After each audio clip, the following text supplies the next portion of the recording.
Welcome to another edition of the Here We Go podcast. I'm coming to you on this very brisk Friday morning. It says it's about 19 degrees in my truck.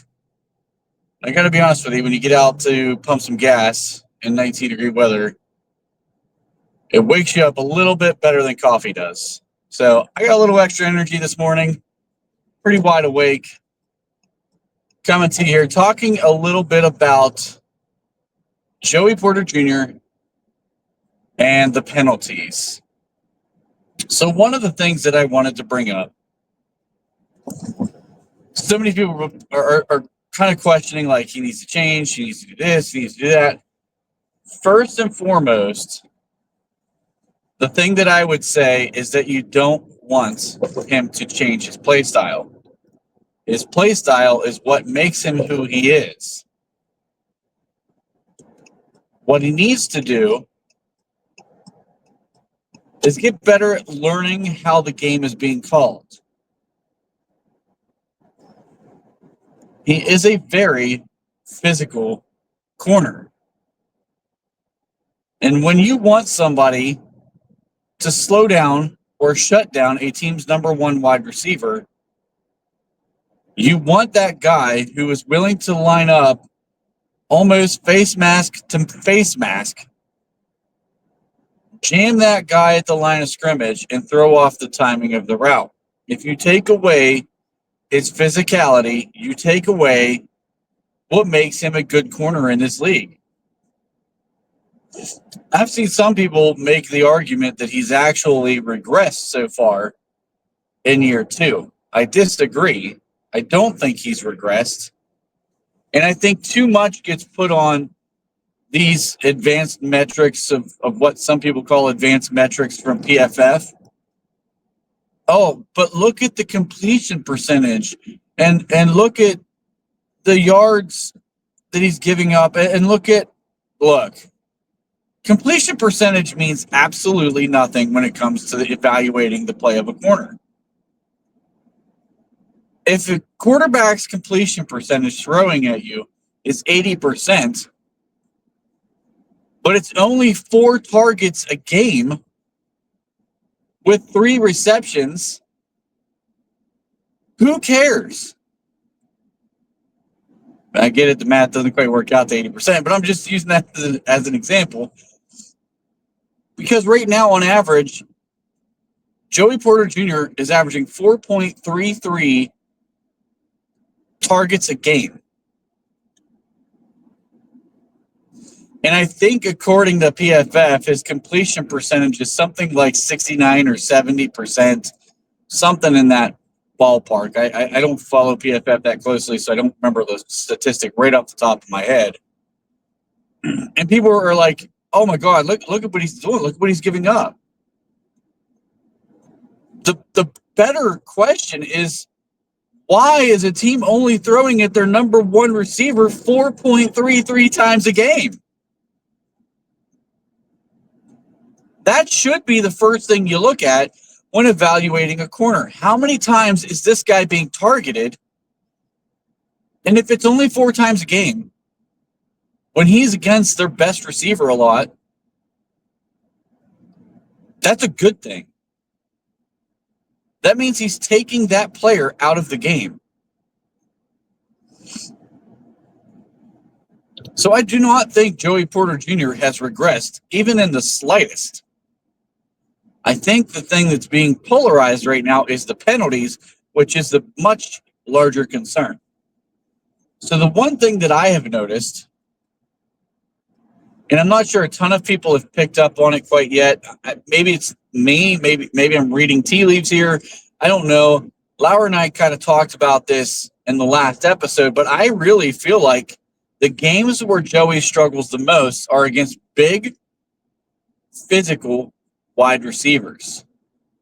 DK Metcalf, he struggled mightily. Sutton, who's a larger receiver in Denver. Portland Sutton, he struggled against him at times. A couple penalties against him. He had, obviously, the Washington game, he had a few. Terry McLaurin, like I said, he's not a big dude. He's about 6 foot tall, but he plays extremely physical. He's always had a chip on his shoulder type of mentality since he came out of Ohio State. He was overshadowed in that wide receiver room. I've always thought Terry McLaurin plays a very physical brand of football as a wide receiver that's not a big guy, but he's also a guy that's tough to press because of his physical nature. Reminds me a little bit in some ways of Hines Ward. He's like that dirty work kind of guy. He played special teams all 4 years at Ohio State, which is extremely rare. And I mean, I'm like talking punt gunner special teams. For a starting wide receiver, it's very rare. So it just kind of goes to his mentality, and that's why he and Joey, I think, had a little bit of issues. And then obviously in this past game, in the Bengals game, T. Higgins, 6'4", 225 pounds. It's going to be tough to be physical with a guy that size. And T is really good at getting off the line. He's a good receiver in his own right, regardless of the size. And Joey struggled against him as well. But I think the biggest issue isn't the play style. It's that he's not making in-game adjustments. When you start getting flagged for ticky-tack fouls, you have to learn, and don't get me wrong, some of this stuff, there were some inconsistencies. George Pickens gets pulled down by his helmet, and there's no call on a pick six. And there was one, maybe you could argue a second penalty on Joey where they were a lot more ticky-tack, where his hands are around the guy, and that's where he gets in trouble. He's got long arms, but he wraps all the way around a guy, and even if he's not holding, it looks like he's holding. And from a technique perspective, that's the part he needs to stop. Quit getting the arm around the waist of the receiver. Quit wrapping all the way around. If you've got a little bit, of hand fighting with a guy, and you've got the shoulder pad, and he's got your shoulder pad, those type of things they will let play out. But when your arms are wrapped all the way around a guy, it looks like you're impeding progress, even if you're really not. And so when those things start getting called in a game, he needs to learn to make adjustments. And I think that's the part of his game right now as a young guy that he hasn't quite figured out, is how to adjust his play style to the way the game is being called. All of these officiating crews are a little bit different in the things that they look for, the tendencies for calling penalties, which is why fans, some fans pay attention to, all right, who's calling the game? Who's the officiating crew? Because then we know, does this favor our team? Does it not favor our team? Because every team's obviously got a different play style. Well, the officials all have a different officiating style. It goes hand in hand. And I think he needs to learn how to adjust to those things.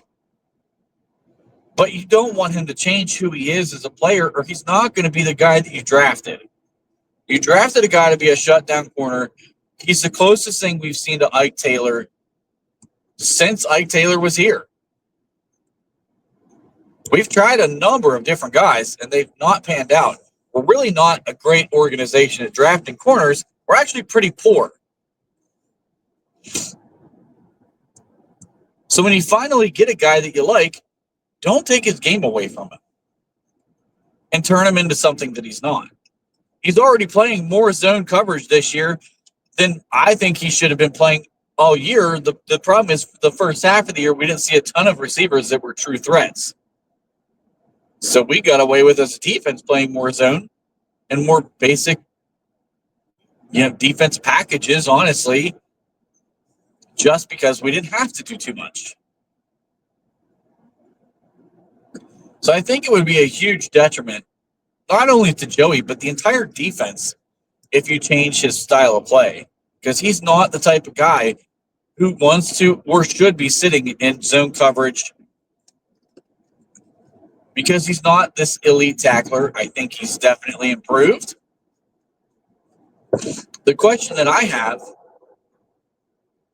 and I'd be interested in picking some people's brain on this, because I'm not sure if anyone else has seen this, but one of the things that makes it challenging for a guy who's so physical is he put on a good bit of weight in the offseason to bulk up to number one, play the full 17-game schedule, but number two, because of his brand of football, he wants to be physical and he wants to be stronger than guys. And since he struggled with a guy like DK Metcalf, he goes out, he puts on weight, puts on muscle. Has he slowed down any? Corner is such a just speed and agility is such a vital part of what they do to keep up with some of these fast receivers, to be able to move and cut on a dime with these guys and react on, as quickly as possible to everything. I don't think I've noticed anything with him slowing down at all, but I'm just curious if anybody else has thought that. I don't think that's going to be the problem. I just think that more so than anything, he's not keeping his hands inside and he's letting his hands get way out, wrapped around guys far too frequently in the games that he's struggling. If he can do his hand fighting but keep his arms from wrapping all the way around a guy, I think that's going to solve a lot of his issues. But T. Higgins, make no mistake, T. Higgins is about as difficult of a guy to cover as you're going to get, especially trying to press man cover that guy. Just because of the size, the length, his skill set. He doesn't have a lot of weakness, really any weakness in his game at all. He's a true number one receiver on just about any team that doesn't involve Jamar or Chase. And he's got an elite quarterback throwing to him. Now, whether or not you think Joe Burrow is clutch is another question, but he is elite. Joe Burrow is about as good as they come in the NFL. I would have him at 3. I think Patrick Mahomes is the obvious number 1. Josh Allen's number 2, and I think Burrow's right there behind Mahomes and Josh Allen at number 3. So it's understandable for a guy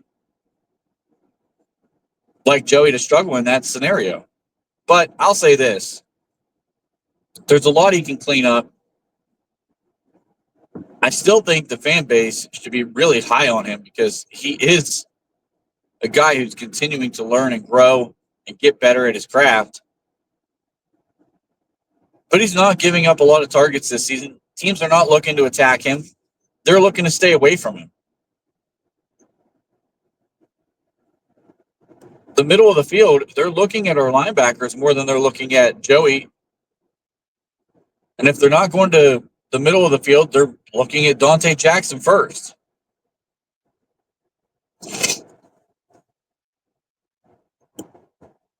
Joey's still doing his job.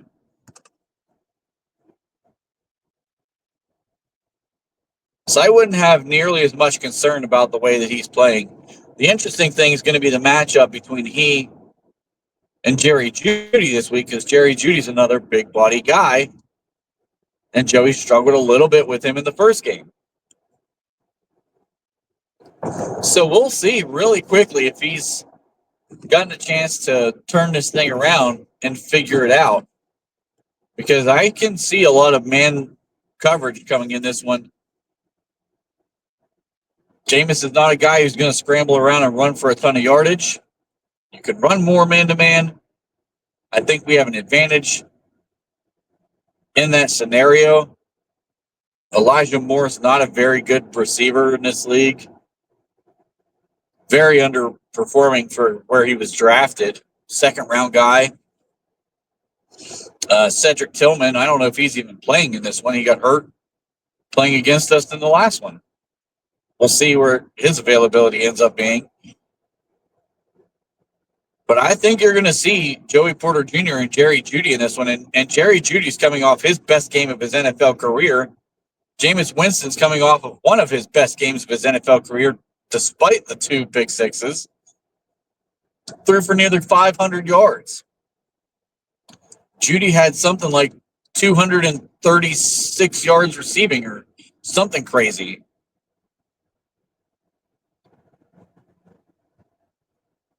This defense is going to be focused solely on those 2 guys, slowing down Jameis stopping the run, and then obviously Jerry Jeudy is going to be the guy that you need to stop in the pass game.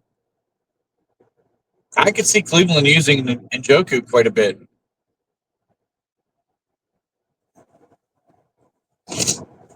But I don't want to see them taking away what Joey Porter Jr. does so well, which is being impressed man, trying to shut down one half of the field. And I really honestly think he's going to have a bounce back game in this one. I really do. I think a lot of the fan base is talking about the penalties because 6 flags against you, man. That's way beyond a bad game.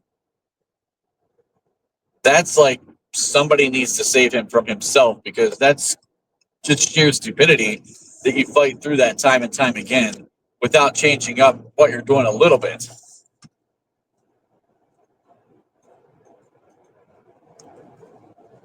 So he's going to have something to come out here and play for and prove in this game, and I truly think he's going to. And maybe he'll take his first step towards silencing some of us when it comes to these big body receivers, if he can slow down Jerry Jeudy, who clearly has had a little bit of a rejuvenation now that he's in Cleveland and gotten out of Denver. Because he's another first-round guy. I think he was the first receiver taking in his class. He's very underperformed what his expectations were. I'll have to go back and look, but I mean that was the first game he's ever had over 200 yards. I think it might have been his first game over 150 yards receiving. So I don't know. We'll see. But it's just, I don't like to talk. As I've mentioned plenty of times, like, we are such a reactionary crowd and as a fan base, and we take everything to the extremes, that we lose to Cleveland, and all of a sudden, like, dead serious, half of what you saw on X was, oh, we're going to miss the playoffs, or we're going to get bounced in the first round, and this team's not any good. And you know what? It's the NFL. Sometimes things happen. You lose games. Cleveland played better that game.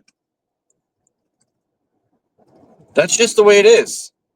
And then we win against Cincinnati with a 520-yard explosion on offense, and everybody's like, we're going to the Super Bowl. We're going to win it all. We can beat Kansas City this year. Take these games in a one-game vacuum and quit overreacting and making it out to be this season-altering thing. It's great to see that your offense put up 520 yards, but guess what? Against the Cleveland defense, we're probably not going to put up 520 yards again. It's probably going to be a much messier game. But I will say this. I would put the ball in Russell Wilson's hands. He played well against the Cleveland defense last time. He's on a bit of a streak right now. I would use Russ to open up the run game this time instead of trying to do it the other way around. But make no mistake, the defense isn't as bad as what it was in Cincinnati. That's not who they are. Yeah, they gave up a ton of points. But Cincinnati's put up a ton of points against everyone they've played.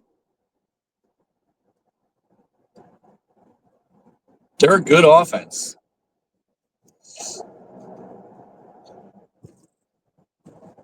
We caught them fully healthy. That's just what it was. I mean, Higgins and Chase haven't played a ton together. And they were both there. Burrow was fully healthy, ready to go. We did enough to win. That's really all that matters in this league. It doesn't matter if you give up 30 points. If you score 31, you still win. That's just the way it is. So I think I would tame down some of the talk about changing Joey Porter Jr.'s game. I think what you need to do is hope that he kind of figures out that when the game's being called a certain way, he makes some adjustments, keeps his hands more inside instead of letting them get outside, wrapping around the backs or the waist of some of these receivers, because that's where his flags are coming from right now. And I think you keep leaning on him to shut down the number one. I would match him up against Jeudy all game long. I would let him shadow. I would let him trail. I would let him try to shut down that one player and let Cleveland make an adjustment and see if they can win without Jerry Jeudy being a big factor. You want this guy to be who he is. He's got a killer mindset. Let him use it. Colin is officially back. We're going to try to get something together tomorrow. I'll keep everybody updated. We'll be posting it on X. As always, like, share, subscribe. Thank you so much for watching, giving feedback, all that good stuff. Appreciate it. Have a great weekend.